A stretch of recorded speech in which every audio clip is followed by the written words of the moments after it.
Yeah, me and you, Tiffany. Me and you. I want all that smoke. Hey, give it to look, she like, get out my effing face. Caitlin like, yeah, I'm there. What's up? You out here cooking people, huh? You got your little cross and your little back step 3 and you start. That right there is what every Fever fan has been waiting to see. Caitlin Clark face-to-face with Tiffany Hayes. No backing down, no calming down. Hayes wanted smoke all night. Clark gave her a forest fire. And what happened in those final minutes flipped this entire game on its head. Man, they did nothing but piss Caitlin off, and Caitlin said, yeah, let me show you what time it is. You think this is first year Caitlin. Oh, wait a minute. You think this is second year Caitlin. Nah. See, this is what y'all have to understand, man. You give player 3 years, okay? You give them 3 years. Throughout that 3rd year, you're going to see exactly who they are. You're going to see exactly who they are, and Caitlin Clark showed them tonight exactly who she is. This is the conversation nobody wanted to have about Caitlin Clark heading into year 3. Can she handle the physicality? Can she handle the chirping? Can she answer back when veterans try to bully her off her own floor? Tonight she answered all 3 questions in 20 seconds of game time. The Indiana Fever beat the Golden State Valkyries. And the headline is not the box score. The headline is that Clark stopped absorbing punches and started throwing them. Lights, man, we just got to walk through some of this. Look at this tough bucket on Tiffany Hayes. This was the battle I didn't even think we needed. Like, look at it. They flexed on her. Hayes was talking that talk all game, man. She was talking that talk all game.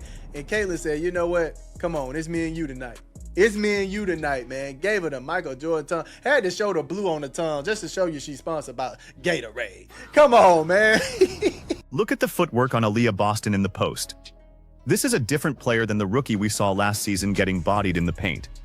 Boston finished with 20 points on 8 of 15 shooting, 16 rebounds, 3 assists, 2 steals. That is a Wembanyama-level stat line against a Valkyries team that owns one of the best defensive ratings in the league. And she did it as the secondary scoring option. Hey, can I show some love to KK, though? Look, there's a few things in this one. It's a few things in this one, y'all. KK, watch this rebound. Watch this rebound by KK. Boom, swiped it out. 3 players right there, dog. And I'm not going to get deep into breakdown. I'm going to do a breakdown video. But 3 players, rebound, smacked out.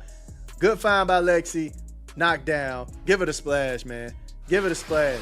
AB was hitting out here. Lexi started hitting out here. Sophie hit some big ones. Even Raven hit some big. Now here is where the game actually turned. Lexi Hull in the corner, knocked down 3. Sophie Cunningham, knocked down 3. Aaliyah Boston cleaning the glass on the other end. The Fever shot 46% from the field, 38% from 3, and 76% from the line. Those are championship efficiency numbers against a defense that holds opponents to under 40% on the season. This was not a team scraping out a win.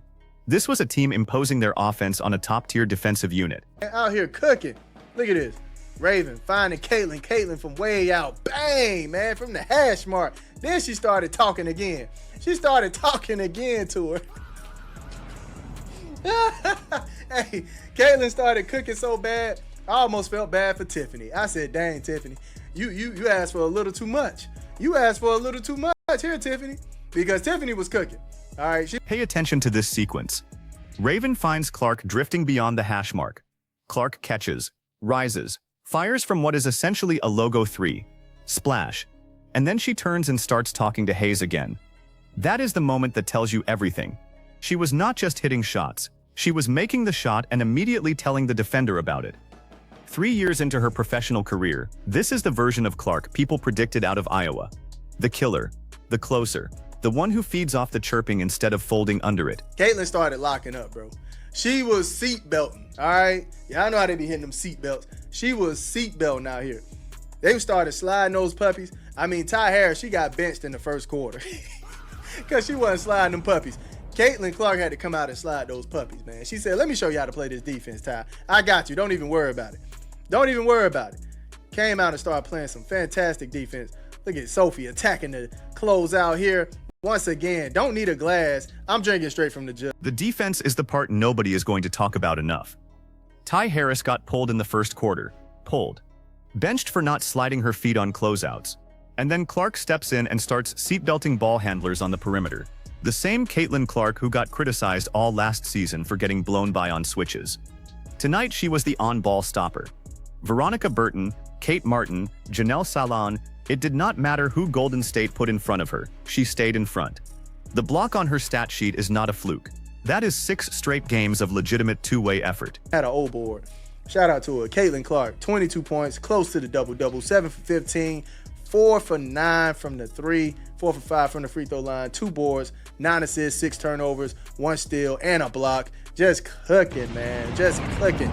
Some of the turnovers were some flopping and mopping by Veronica, and yeah, it was a mess. It was a mess, man. It was some crazy turnovers on her tonight, but shout out Caitlin, bringing that dog out.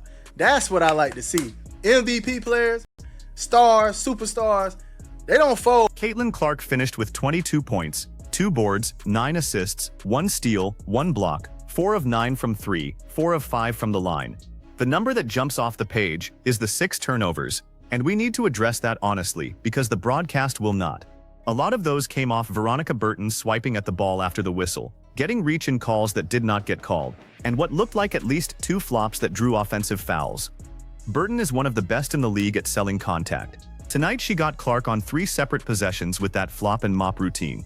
I don't know, man, but Sophie, shout out Sophie. 11 points in this one, 4 for 8 from the field, 2 for 5 from the 3, 1 for 3 from the free throw. She didn't really take care of the free throw line like that, but 1 assist, 1 turnover, 1 steal. And once again, her threes came in major as well, man. Love what she was doing out there. Raven, 7 points, 3 for 5 from the field, 1 for 2 from the 3. She was unlocked tonight. She hit a major 3 in that corner. Man, these threes, they came in clutch. These weren't threes like at the end of the... Kelsey Mitchell deserves her own conversation. 19 points, 4 of 10 from the field, 0 of 3 from 3, 11 of 11 from the free throw line, 11 of 11. When the jump shot is not falling, a lot of guards disappear. Mitchell did the opposite. She took her body to the rim, drew contact, and went to the stripe every single time the Fever needed a bucket. That is what separates a complimentary scorer from a third option who actually wins playoff games. Mitchell did not have her cleanest shooting night, and still finished with 19 efficient points and 3 assists with only 1 turnover. I think she could see everything. I mean, she didn't even care for a screen, but I think the timing just be off a little bit with AB and Caitlin sometimes, and I think that's getting back adjusted to how fast Caitlin wants to go.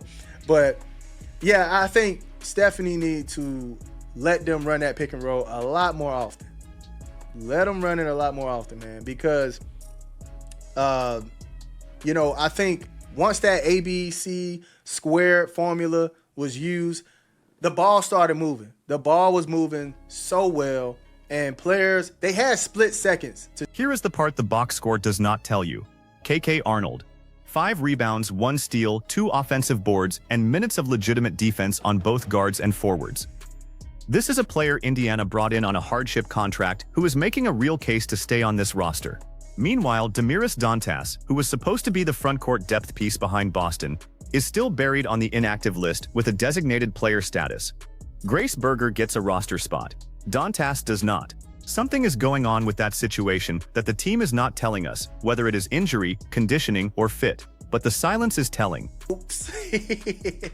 They were just snagging over our head tops, man. But shout out to the Indiana Fever pulling this win out. Huge dub.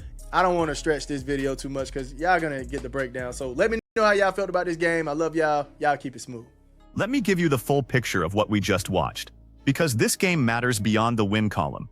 The Indiana Fever just beat the Golden State Valkyries on a back-to-back. Read that again. Golden State played the night before, yes, but Indiana still had to execute against one of the most disciplined defensive systems in the league, and they did it with their starting point guard returning from absence and a front-court rotation that is still figuring itself out. 46% shooting, 38% from 3, 76 from the line. Those are the kind of efficiency splits that win playoff series.